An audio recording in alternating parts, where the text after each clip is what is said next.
నుంచి ఇదే నేర్చుకున్నా అంటూ మొదటిసారి ఓపెన్ అయిన సమంత శోభితకు గట్టి కౌంటర్ ఇచ్చిందనే చెప్పాలి. పెళ్లి చేసుకుంటే మనం కంప్లీట్ కాము, ఫస్ట్ మనలో సెల్ఫ్ కాన్ఫిడెన్స్ ఉండాలి, ఆ తర్వాతనే మనకి ఎలాంటి వారు కంప్లీట్ చేస్తారో మనకే అర్థమవుతుంది. ఇది నాకు తెలుసుకోవడానికి ఇన్నేళ్లు పట్టింది, అందుకే ఇప్పుడు నేను తల్లిని కాబోతున్నా, నా లైఫ్ ఫుల్ కంప్లీట్ అయింది. ఇది ప్రతి అమ్మాయి తెలుసుకోవాలి. నేను మయోసైటిస్ తో ఫైట్ చేస్తున్నప్పుడు అనుకున్నా, మళ్ళీ నేను లేస్తానని అయితే అస్సలు అనుకోలేదు.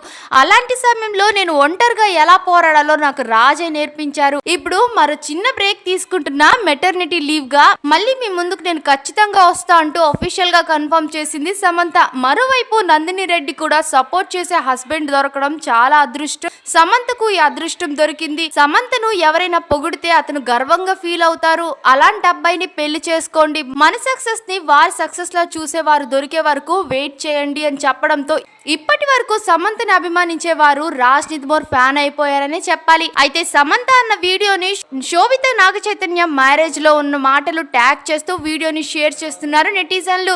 అయితే నాగ చైతన్య శోభితల పెళ్లి సమయంలో శోభిత చేయి కోసం ఇలా అంటుంది, ఒక మనిషి ఇన్కంప్లీట్ గా ఉంటాడు, అతని పార్ట్నర్ వచ్చాకే కంప్లీట్ అవుతారు, అతను లేకపోతే మనం కూడా ఫుల్ అవ్వలేమంటూ చెప్పడంతో శోభితకే సమంత కౌంటర్ ఇచ్చిందంటూ కామెంట్స్ చేస్తున్నారు నెటిజన్లు. ఇక మీ అభిప్రాయం ఏంటో కామెంట్స్ లో తప్పకుండా చెప్పేయండి. మరిన్ని ఫాస్ట్ అప్డేట్స్ కోసం మా ఛానల్ ని సబ్స్క్రైబ్ చేసుకోండి.